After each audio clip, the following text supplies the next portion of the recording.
It went well. It went well. I mean, given the circumstances and the fact that we're not still playing and we're here and the season's over, I had to deal with some injuries this season, but I felt overall it was pretty productive, and I showed some growth, and I'm excited for the possibility of the future.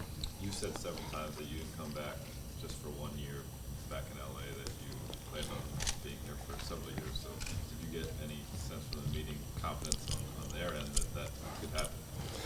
Yes, it could happen. There's still a lot of things that have to be sorted out. You know, there's the draft and see what happens in free agency with other guys, and there's rules in the NBA as terms of how long you can sign guys and how much you can pay them based on the structure of how things are set up. So all that will come into play, but there's definitely a possibility, and that's a good feeling. How confident are you that you'll be back next year? I'm pretty confident. This is a business, though, and we have to, approach it as such and take the time and let everything kind of play itself out before them or myself can make any decision. But I want to be back. It's not a secret. I'm from here. I love the Lakers. I love this organization, the city, the fans. My friends and family are here, so it's a special place for me, and this is definitely where my heart's at. You came to a situation where they had Nash and Blake, and you were coming in as the third point guard. Is that something where, when it comes down to coming back, where you're going to, would you come back for that same kind of situation where maybe you're the third guy? I think I played myself out of the third guy role. I mean, I think that was just a matter of circumstances, who was on the roster at the time. I definitely see my value and my level of play much higher than that. And I'll continue to work and continue to improve. I'm 27 years old, but I have 8 years worth of experience and a couple of championships and things that a lot of people can't offer. So I feel I can really help a good team, and I know that this organization is going to be heading in that direction in the very near future. Did Mitch share any vision as far as what he has in store for this offseason in terms of changes? Yeah, but I can't tell you. But no, we just talked a little bit about what's going on in the league, and there's no secret that they're committed to winning. I mean, that's what they're going to try to do, is put the best product on the floor to try to put some more of these banners up. And he's a very smart and clever guy, and he'll figure it out. You've been on 2 championship teams with the Lakers. You've been on one of the worst seasons they've ever had. How did you feel like the city handled it, and fans and everything else? I think it was okay for the most part. There's a lot of frustrated fans out there. But spoiled. We're spoiled in LA. We have the good weather. We have great sports teams.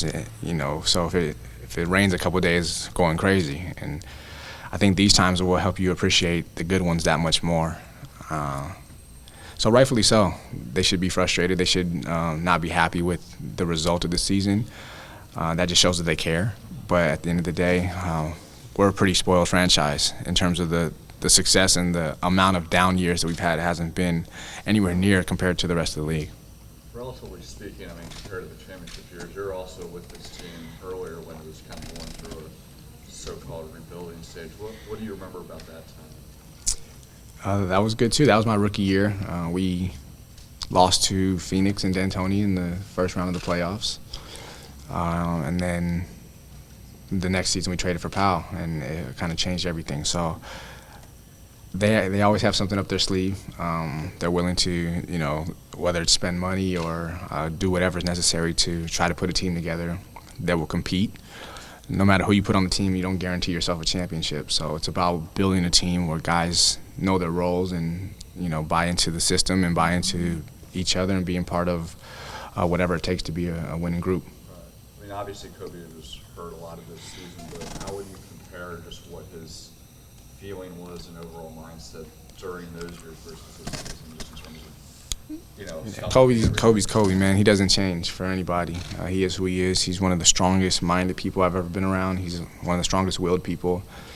And he's the kind of guy that just doesn't take no for an answer. He's not going to be one to make excuses. He breaks his finger, he tapes it up and keeps playing, teaches himself how to shoot a different way. That just kind of sums him up in a nutshell. So he doesn't want to hear all the excuses and everything that went along with why we had the season we had. So it's the gift and the curse with him. That's what makes him so great. And he's going to stay focused and locked in, and he will drive this ship in the direction it needs to go. And whoever is on the team is going to have to get on his page, basically. So when you mentioned the need for communicating roles, and Not much. I mean, but understandably so. The lineup was different every night. You know, who was available to even be out there playing, and that's tough. That's tough to win games. When I was in Jersey, we didn't win a lot of games, but we lost like 20, 30 games by 5 points or less. So we were in games, and we just didn't know how, as a team, to make it over the hump. And out here, we were just playing. Everybody was just trying to play and trying to figure it out as we went. And then as soon as you figure it out and have a couple good games, someone else went down, and it changed everything. And it was tough to deal with all year. So when you know your role, you know what you're asked to do every night, you know what your job is coming in, it's much easier to stay focused on that and just do your part to the team and help it roll smoothly. If Kobe's Kobe and he's not making excuses for anything, was it kind of weird then to see him not around so much towards the end of the season? No, I mean, I understand it. He was frustrated. It's easier for him just to take a step back and let it kind of dissipate a little bit. The guys who were here were focused and not really worried about where's Kobe, but we have a game to play, we have a job to do, and we're all professionals, and I think we did that. It was good to see us finish the season on a positive note and get a couple wins and feel good about each other. But, yeah, it was just a tough season overall. I don't think anybody on this side of the team thinks in too much about what Kobe's doing. Do you know what led to the injury? Like, you had 2 hamstring injuries and a groin. I mean, is it something that you can do different to prepare against that, or it was just kind of random? Yeah, I think a little bit of both. I'll definitely stay more dedicated to my yoga. I did yoga my whole career up until this year. I kind of stopped a little bit and was working in here with these guys. And it's something that I just am really passionate about and I believe in, and I'll get back to it. I felt the best of my career, and I stayed injury-free up until this point. So I'll get back at it, and I'll address the problems and work through it. I don't think it'll be an issue going forward. I really wanted to get back and finish the season healthy, just to kind of put it behind me mentally, and then be able to use this summer and this time to get my body right so it's not an issue moving forward.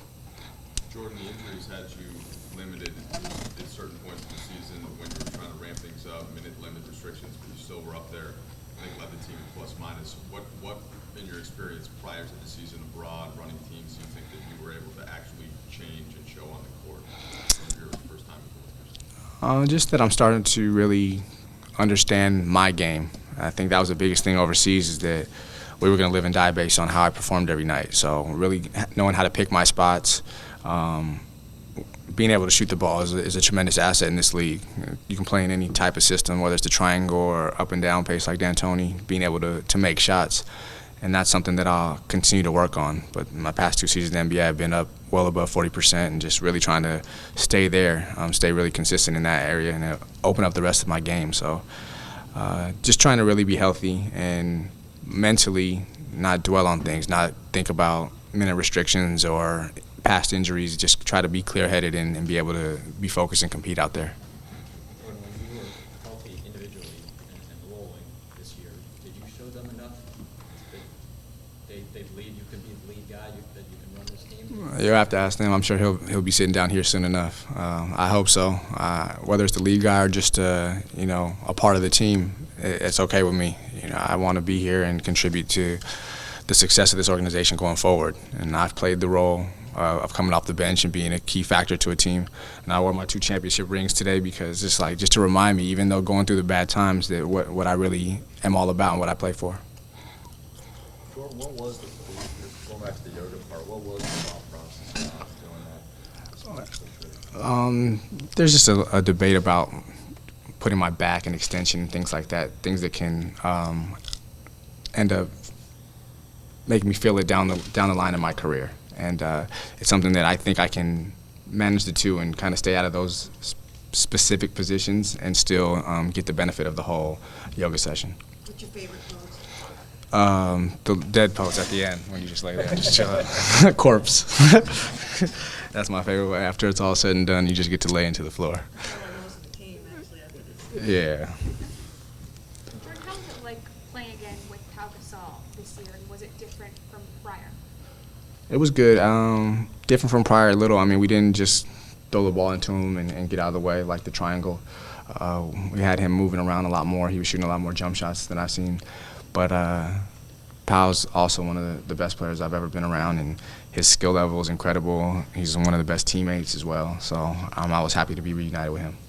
And do you hope that he's also in the Lakers' future plans?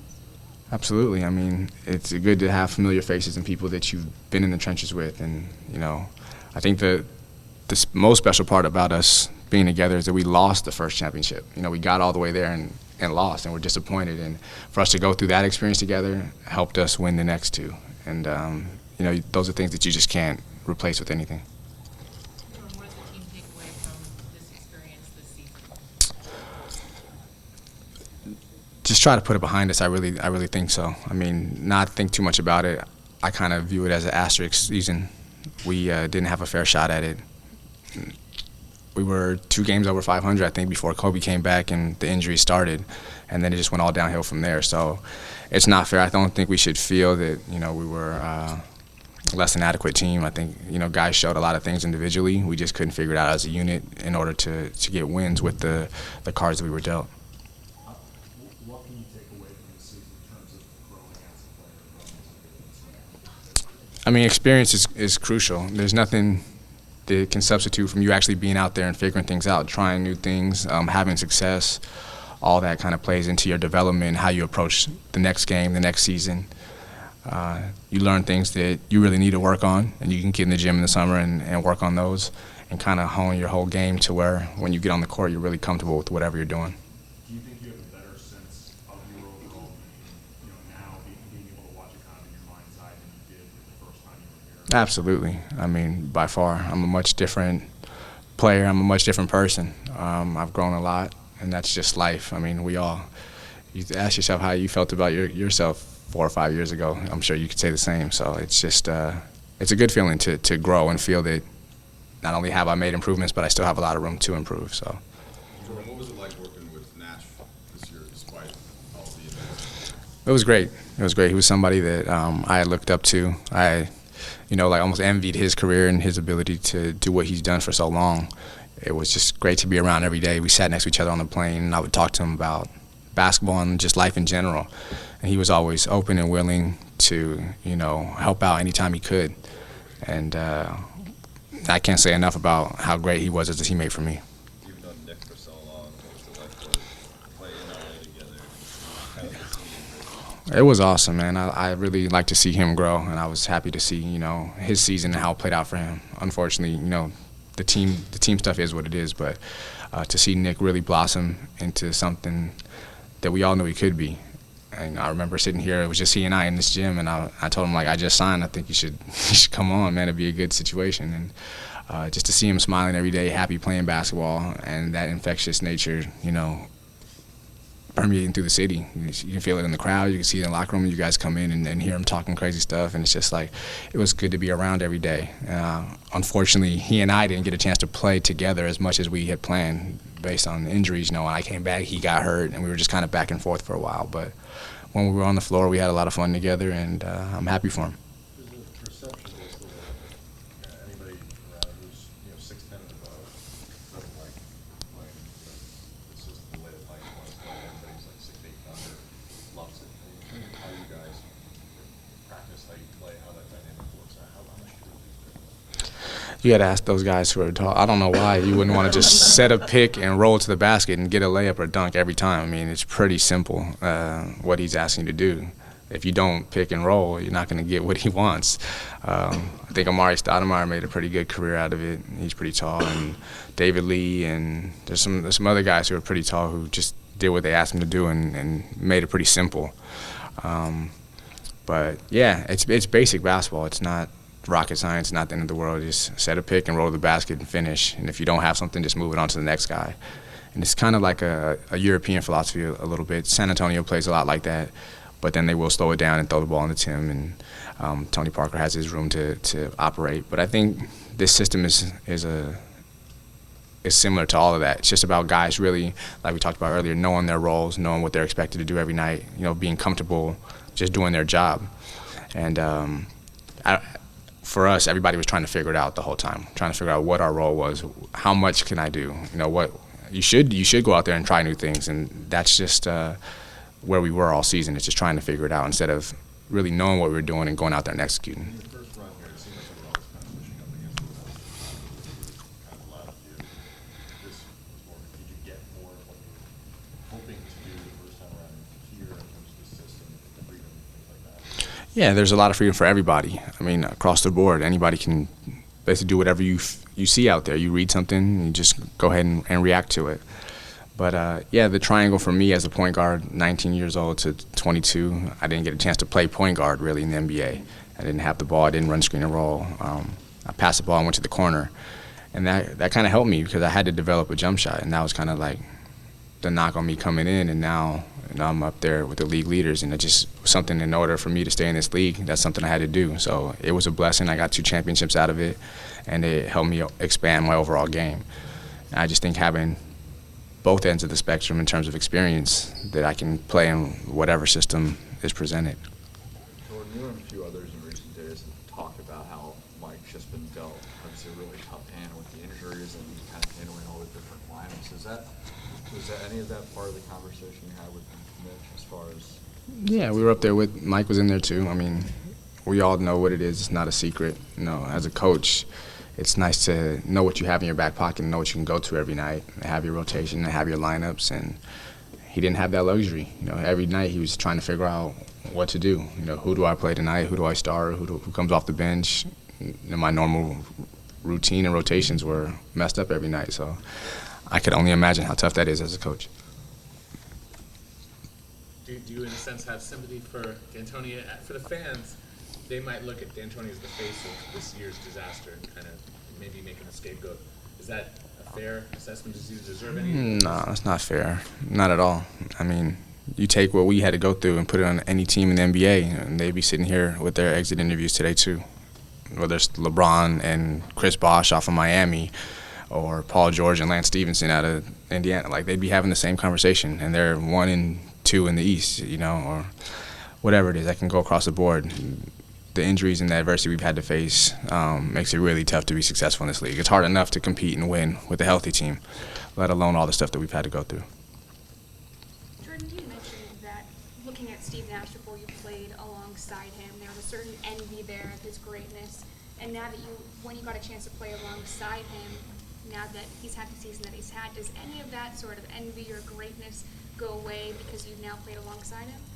No, not at all. You know, I still look up to him. You know, every time he gets the ball in practice, I yell out the greatest shooter of all time. You know, because by the numbers, he's right up there in that argument, and he just laughs, but it's a fact, and he really is one of the best players to ever play this game, and just being able to be around him every day was special. It's unfortunate that he didn't get a chance to go out there and play like he loves to and like he wants to, and he's been working so hard to get his body right. I felt for him in that sense, but no, I still definitely look up to him. Jordan, how would you describe Mike D'Antoni's ability to kind of keep you guys playing together through the circumstances? He did a good job. I mean, a lot of coaches could have folded it in, could have started pointing the finger and blaming a lot of guys for what was happening, but he really stayed positive and tried to just keep our spirits high and get us going out there and playing and just enjoying this game of basketball. You know, just going out there and trying to figure it out as a unit and compete every night. And it really is, at the end of the day, it's just a game. So it's just about playing and figuring out how your group can get it done together. There's a theory out there that Mike's system may have contributed to the injuries of the roster, even supported by, Phil Jackson on Twitter. No. What would you say to that? That's got to be true. No. Well, everybody's going to try to figure it out, right? Everyone's going to have an excuse or a reason as to why things happen. Sometimes things just happen. You know, it doesn't have to do with toughness. It doesn't have to do with strength. It is what it is. And, Kobe's one of the toughest players to ever play this game, and he didn't play at all this season, really. Derrick Rose is considered one of the toughest players in the NBA, and he's out the whole season. So the injuries are a part of our game, and it's unfortunate that it had to be this way, but D'Antoni's coached this system for a long time, and it hasn't had anything like this happen. So I don't think that's a fair assessment either.